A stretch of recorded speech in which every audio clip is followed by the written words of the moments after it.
రామాపురం అనే చిన్న గ్రామంలో రవి అనే ఒక యువకుడు ఉండేవాడు. అతడు చదువులో మంచివాడు, పని చేయడంలో కూడా తెలివైనవాడు. కాని అతనికి ఒక పెద్ద లోపం ఉండేది. అదేంటంటే, తన అవసరాలు ఎవరికీ చెప్పకపోవడం. వాళ్లే అర్థం చేసుకుంటారు అనే భావనతో మౌనంగా ఉండిపోయేవాడు. రవి తల్లిదండ్రులు చాలా కష్టపడి అతడిని చదివించారు. కాలేజీ పూర్తయ్యాక ఉద్యోగం కోసం ప్రయత్నాలు చేస్తున్నాడు. ఇంట్లో పరిస్థితి అంత బాగాలేదు. వ్యవసాయం మీదే కుటుంబం ఆధారపడేది. వర్షాలు సరిగా పడక పంటలు పాడయ్యాయి. అయినా రవి తన బాధలను ఎవరికీ చెప్పలేదు. ఒకరోజు గ్రామంలో ప్రభుత్వ ఉద్యోగాల కోసం దరఖాస్తులు తీసుకుంటున్నారని తెలిసింది. రవికి అర్హతలు ఉన్నా, దరఖాస్తు ఎలా చేయాలో తెలియదు. స్నేహితుడు సురేష్కు తెలుసు. కానీ రవి అడగలేదు. అతడే చెప్పుతాడు అనుకున్నాడు. రోజులు గడిచాయి. చివరికి దరఖాస్తు తేదీ ముగిసిపోయింది.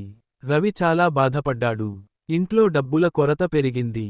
తల్లికి మందులు కొనడానికి కూడా డబ్బులు లేవు.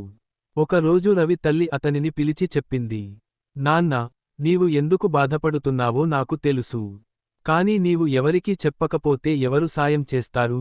అడగకపోతే అమ్మైనా అన్నం పెట్టదు అనే మాట వినలేదా? ఆ మాటలు రవి మనసులో బలంగా నాటుకుపోయాయి.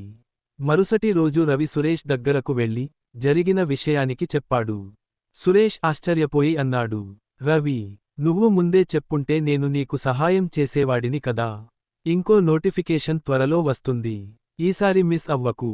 అప్పటి నుంచి రవి మారిపోయాడు. తన అవసరాలను సిగ్గు లేకుండా చెప్పడం మొదలుపెట్టాడు.